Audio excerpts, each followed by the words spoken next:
Watch Dogs released back in 2014 when everyone seemed to think Ubisoft was slowly declining. It didn't really live up to the hype many people had for it. So I decided to replay it in 2023 to see if it was, worth playing and worth buying. So let's get into it.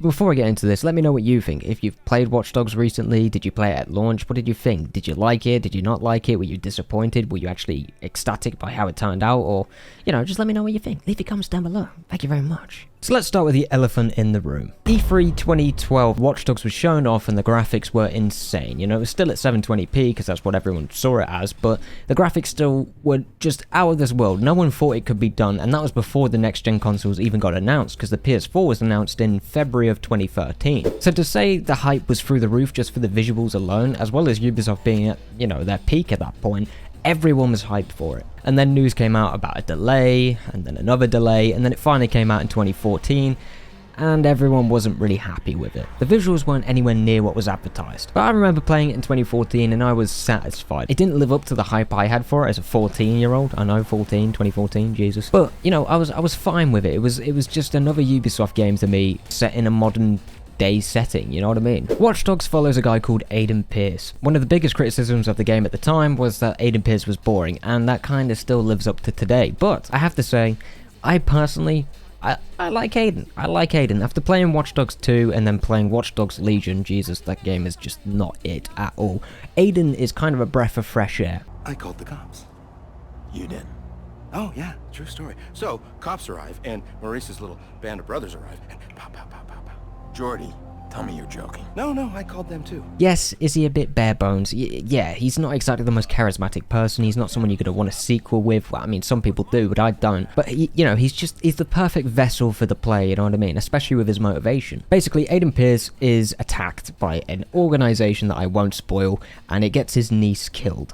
And after that, he basically turns into a revenge-filled killer, basically. And the story goes from a revenge tale into more of a mafia drama type thing. It's hard to explain because the story is a mess, okay? There's not much focus going on there, and there is a plot point that it's just not great. It's very boring. Without spoiling too much, Aiden gets involved in an organization that is kind of like the crime lord of the city of Chicago, and he ends up falling deeper and deeper and deeper into this gang of people while he's trying to find out who killed his niece and, to get revenge. And it kind of explodes unintentionally throughout. You can tell your employer I'll call again. If ever I need another delivery.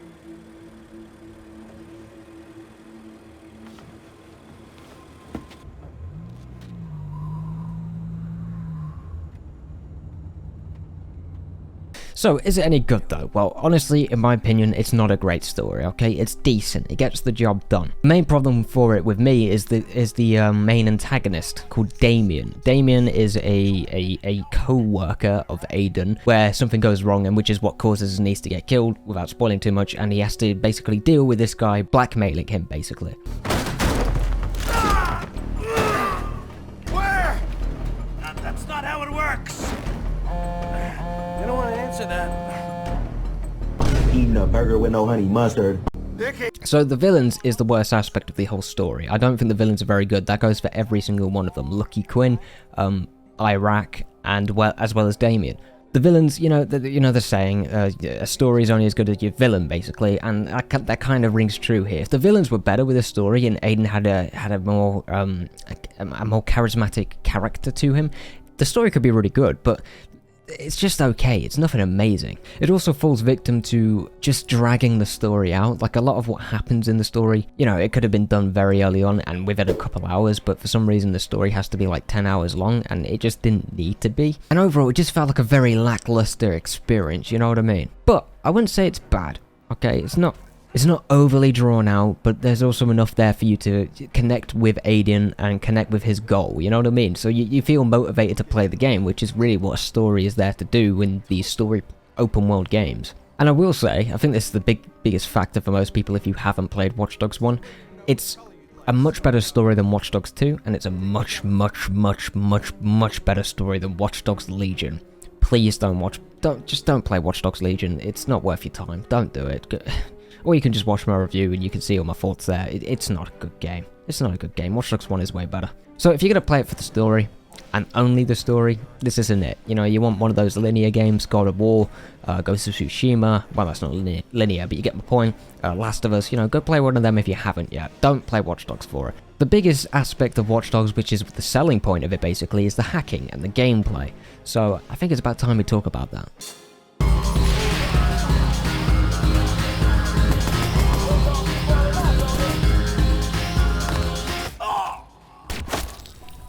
This is going to be the biggest surprise for people because I have shat on Ubisoft's gameplay design and the open world design for the last 2 years. I've been very critical about it, every single review I've ever made about Ubisoft games. However, Watch Dogs is, honestly, I found it to be really, really fun. Now, is the hacking bare bones? Yes. You know, you press square or E or whatever you're playing on with mouse or keyboard, whatever, and the game basically does it for you. You select your hack and then you press it at a specific time, like a quick time event. But it still looks really cool and it's still really fun to do. It also offers a bunch of different opportunities for gameplay. So you can have IED, so you can throw an IED and you can hack it whenever you want to explode it. Yeah, it's basically just, you know, a trigger, but you know, it's hacking. It's cool. It you know, makes a cool sound. You know what I mean? It's cool. And a lot of the levels, including the open world stuff like gang hideouts, all suit this kind of hacking style. Watch Dogs 2 improved on it. I do prefer the hacking in Watch Dogs 2 because you've got more variety, you've got more options and stuff like that. But Watch Dogs 2, I always felt like the levels were too open. Like there was so much you could do but the easiest option was just walk through, you know what I mean? You didn't need to hack anything. But with Watch Dogs 1, you always have a better opportunity if you hack, you know what I mean? You don't have to hack, you can always just run and gun, but you can always get through the level without getting killed or getting shot or whatever through hacking alone, and that's what I really enjoyed about it. And that's where the level design is just, you know, it's just kind of what Ubisoft was good at, you know what I mean? Basic, but kind of complex, I guess you could say. Obviously, it's not the most complex thing, this isn't Metal Gear Solid or anything, but it gets the job done, and it's somewhat more complex than most of their other Ubisoft games. You know what I mean? You also get a ton of weapons like pistols, shotguns, snipers, assault rifles, really cool silenced pistols. I always use the silenced pistol, it just sounds cool. And the gunplay overall is pretty good. I feel like the problem with the gunplay on PC is that the mouse doesn't work properly. It's got a lot of mouse acceleration and there's some weird aim assist going on with the mouse, which is really annoying, so I switched the controller. But on controller with the aim assist and everything, the gunplay feels really good. The vibration, all that stuff feels really damn good, like GTA levels in my opinion. Headshots feel impactful, body shots, you can tell when you've hit someone in the leg. You can shoot police officers in the leg to avoid your honor meter being reduced, so you're worse off in the public image, but that doesn't really do anything. We'll talk about that in just a minute. But the gunplay overall was pretty good. Now the main problem for me with the gameplay is that the customization just isn't there. Customization, you can use different coats or whatever, but I'm talking not just aesthetic, I'm talking gameplay. It would have been really cool to be able to jailbreak your phone or whatever, so you can upgrade it and customize it the way you want, so you can get different kinds of hacks, or you can replace a hack with a different hack, making choices more important. So instead of having blowing up steam pipes, for example, you could change it so you can manipulate traffic lights in different ways or something, so you can have one side go green or the other side go green, forcing your enemies to be, you know, be stuck at a red light there, where you can just go off and then you can just change it and keep it there or something. I don't know, something along the lines of that. How they do that, I don't know, because obviously you're quite limited by controls, but it still would have been nice to have more customization. That's where I thought they were going to go with Watch Dogs 2 and Watch Dogs Legion, but they just never did. They just kept the most basic possible hacking system around, you know. There's so much opportunity there that they never really grasped. And the honor system, that's what I'm going to call it, reputation system, whatever, it's useless.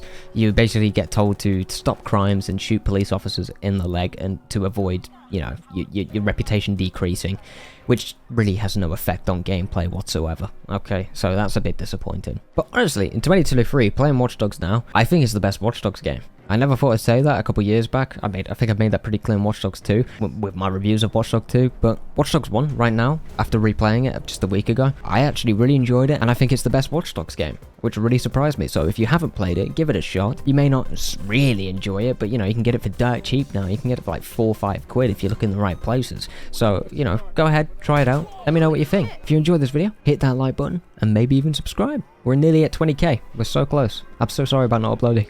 I've been busy, okay? See you guys around.